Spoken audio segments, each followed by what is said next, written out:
And ano naman yung inyong feelings, guys, nararamdaman nyo sa current situation nyo, Leo. So, ito guys, this is good karma, mga kapiksi. Kumbaga, nararamdaman mo yung mga blessings kasi nararamdaman mo na talagang binibigyan ka ng good karma ni universe, guys. And this works both ways, guys. Hindi lang sa good karma, kundi pati sa bad karma. Iba-iba kayo ng sitwasyon, iba-iba kayo ng ugali, mga kapiksi. Iba-iba kayo ng ginagawa. So, kapag ka ikaw ay nasa positive and mabait side, definitely good karma yung babalik sa inyo. Pero kung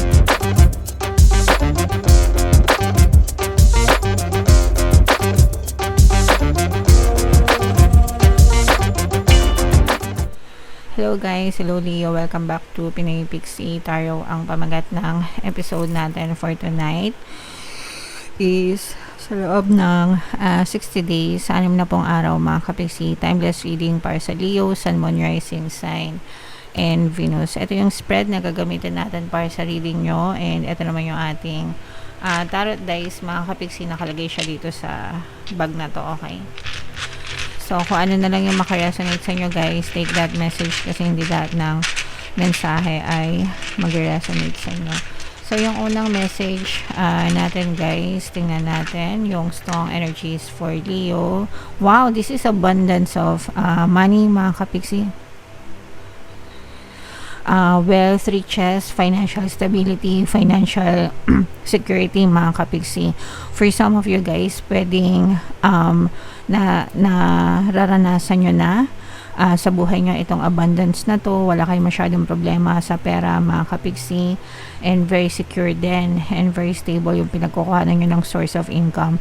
Yung iba naman sa inyo guys, ito yung gusto nyong i-pursue, yung goal nyo guys. Kumbaga, yung attention nyo, yung focus nyo focus sa financial aspeto ng buhay nyo mga kapiksi. So yung pangkabuhayan nyo, kung ano man yung pinagkakakitaan nyo guys, okay? Pero grabe, unang-unang energy pa lang, paldo-paldo agad guys. So i-main-main nyo na yung abundance of money, wealth, riches, financial stability, financial security. And palagi lang kayong mag-affirm guys, yung tinuturo ko sa inyo dito sa channel natin. Money, money come to me. Palagi akong may pera, palagi akong nagkakapera. I'm the queen of abundance, I'm the queen of abundance. Okay? Tingnan naman natin yung energy surrounding your environment guys. Ito, this is parang ibig sabihin nito guys, sa paligid nyo, natututo kayong tumayo sa sarili nyong paa dahil na rin sa impluensya sa paligid nyo, yung nakikita nyo sa paligid nyo. Pwedeng marami ding taong sumusuporta sa inyo, lalo na kung may negosyo kayo guys, no? If you have a business, whether online yan or meron kayong physical store, mga kapiksi, nararamdaman natin yung suporta ng mga tao sa paligid nyo. Guys, okay? Kung kayo naman ay walang negosyo, let's say for example, nagtatrabaho kayo, ganun din, maganda yung working environment nyo, maganda yung relationship nyo sa mga clients nyo, kung kayo ay mga freelancers or project-based mga kapiksi. So, maganda guys, maganda yung energy sa paligid nyo. Nakaka-motivate, nakaka-inspire. Tingnan naman natin yung energy nyo in your recent past, Leo.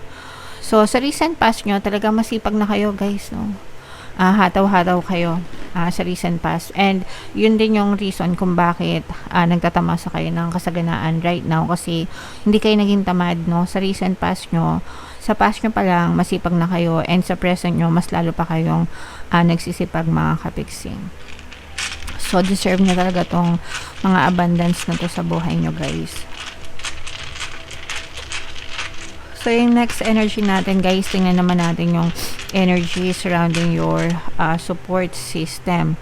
Ito, guys, for some of you, medyo nagkakaroon kayo ng konting stress, no? And anxiety sa mga tao din. Parang meron din mga kumukontra sa inyo. Guys, no? Kung meron kayo mga conflict sa ibang tao. So, kumbaga, hindi lahat masaya sa mga na-achieve nyo. Kung hindi lahat sumusuporta sa inyo, meron ding mangilan-ngilan na parang ano sila, nagsisilbing tinik sa inyong lalamunan mga kapiksi. Pero, syempre guys, sabi nga natin, di ba, we cannot please everybody, guys. kahit nga yung mga sikat na mga artista, 'di ba? Yung mga sikat na celebrity, yung mga sikat na figure sa mundo, may mga bashers pa rin sila. So kayo din. For some of you, maaari nagkakaroon din kayo ng mga bashers, mga kapigsi. Pero kibar lang sa mga bashers, guys, no? Pag inget pikat, hindi nyo na problema yon. Problema na nila yon kung ayaw nila sa inyo, guys. Okay? And tingnan naman natin yung energy sa inyong present na sitwasyon. Wow, ito yung tawag dito, another chance, no? Parang parang you will end a new chapter and magre-reset, magpapasok or papasok kayo sa bagong chapter ng buhay nyo. And this time, parang you're taking all the chances na pwede para mas lalo pang kumbaga parang hindi nyo sinasayang yung mga pagkakataon, guys. Hindi nyo sinasayang yung bawat pagkakataon na dumadating sa inyo, and try lang until you succeed and succeed further and succeed more. Parang puro success lang yung nararamdaman ko sa inyo, Leo.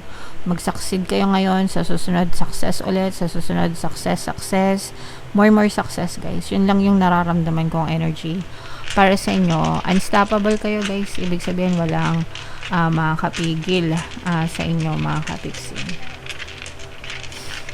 And yung next na message naman regarding sa inyong desires. Ito sa inyong desires, guys. May mga times na parang nagdadalawang isip ka.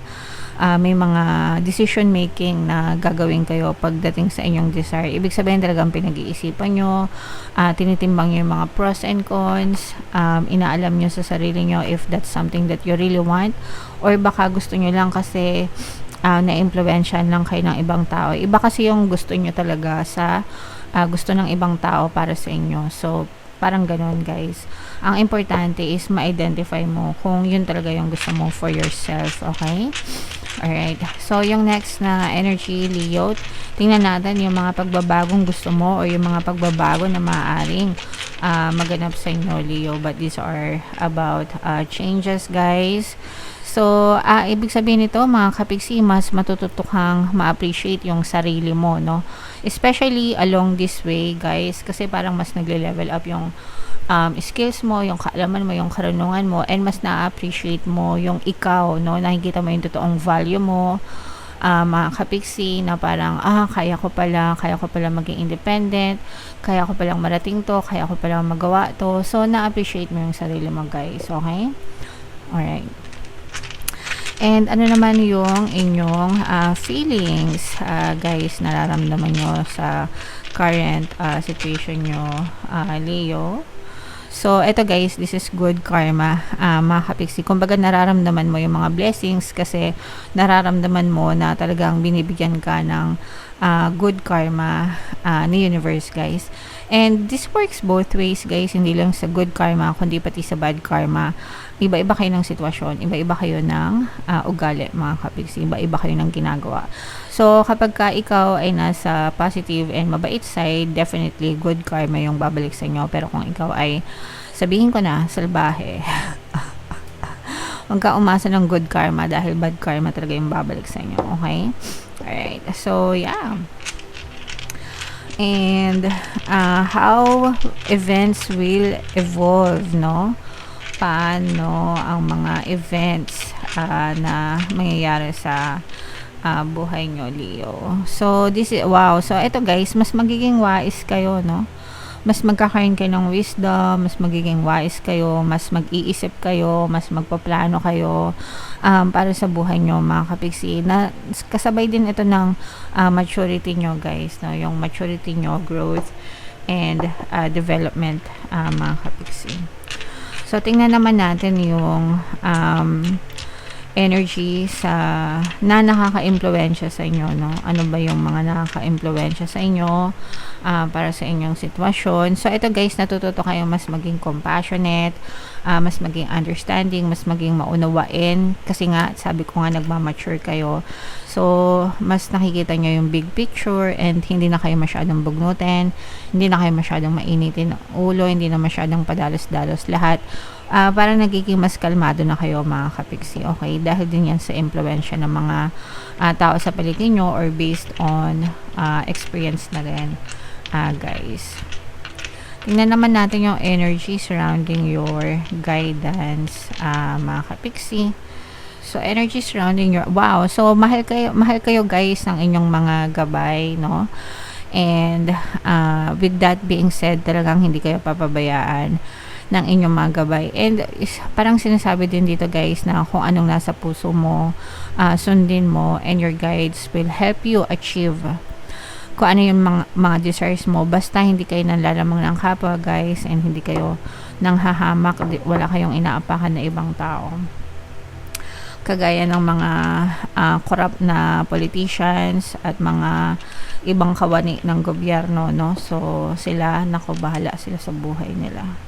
Huwag nyo silang gayahin guys, okay? And in the future, tingnan natin yung energy nyo guys, in the future. So, again, no, in the future, ito guys, I'm sensing na habang yumayaman kayo or habang umuunlad at umaasenso kayo, you are being humbled down, no? Parang hindi kayo nagmamalaki and mas minamahal nyo yung proseso na ito. Sabi ko nga, no, mas minamahal nyo yung sarili nyo, mas nagiging malaking tao kayo in a sense na nagmamature and hindi kayo nagmamalaki. Marunong pa rin kayo magpakumbaba mga kapiksi. And tama lang yan kasi yung mga mapagkumbabang tao guys, lalo pa yan inaangat ng nasa taas, okay? And Leo, tingnan natin yung final conclusion sa inyong reading mga kapiksi. So, ibig sabihin nito guys, walang sukuan, huwag kayong titigil hanggang hindi nyo na achieve yung mga gusto nyo, and you just keep on going and keep on persisting. Pero most importantly guys, mag-enjoy din kayo, no? Kumbaga wag naman masyadong seryoso na wala na kayong time para magsaya, no? Kailangan meron pa ring work-life balance and sinasamahan nyo pa rin ng pagsasaya, mga kapiksi. So, yan ang iyong reading, Leo. Comment down below if naka-resonate kayo. Bunot lang tayo ng isa pang card para sa inyong additional na mensahe. Habang sinashuffle ko to guys, panoorin nyo muna yung video natin regarding sa ating paano mag-manifest ng abundance video course. Kapiksi, sawa ka na ba sa mga struggles at hirap sa buhay mo? Masipag ka ba at masikap sa buhay ngunit hindi ka pa rin umaasenso? Ilang beses ka na bang nag-attempt mag-negosyo at mag-invest pero palagi ka pa rin nalulugi? Sa pagkakataon na ito ay maaaring may subconscious beliefs ka na nagiging balakid sa iyong pag-unlad at pagyaman. Introducing, paano mag-manifest ng abundance video course. Dito ay matututunan mong ma-overcome ang mga balakid mo para tuluyan ka ng umunlad, umasenso, sumagana, maging matagumpay, successful at maswerte sa iyong kabuhayan, pera, trabaho, negosyo, salapi at kaperahan ng bonggang-bongga. Dali, mag-send na ng email sa pinoypixie@gmail.com at simulan na ang iyong pagyaman ngayon.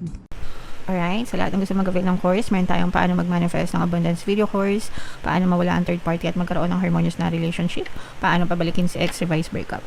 Sa mga interesado guys, mag-send lang kayo ng email sa pinoypixie@gmail.com. And sa mga naghahanap ng pampaswerte guys, Aventurin at saka si Trin, yung recommended ko, may makikita kayong mga link sa description box guys. So, ito yung additional message para sa inyo guys. Herbal craft, this is about healing mga kapiksi, regeneration, plant medicine, caretaker, bloomer. So, ibig sabihin nito guys, pangalagaan nyo, no, yung inyong healing, yung inyong kalusugan, especially if meron kayong mga nararamdaman, guys, no? Wag nyong ipagwalang bahala, wag nyong i-take for granted yung inyong kalusugan. Healthy body, healthy mind, healthy mind, healthy body, therefore healthy life, guys. Okay? Alright. So, comment down below if naka-resonate kayo. Ito yung ating 2026 kapalaran guys. Panoorin nyo na. Ito naman yung ating success stories ng paano mag-manifest ng abundance video course. Click here to subscribe guys. Thank you for liking, sharing, and subscribing. See you next time. I love you all. Have a nice day. Bye-bye.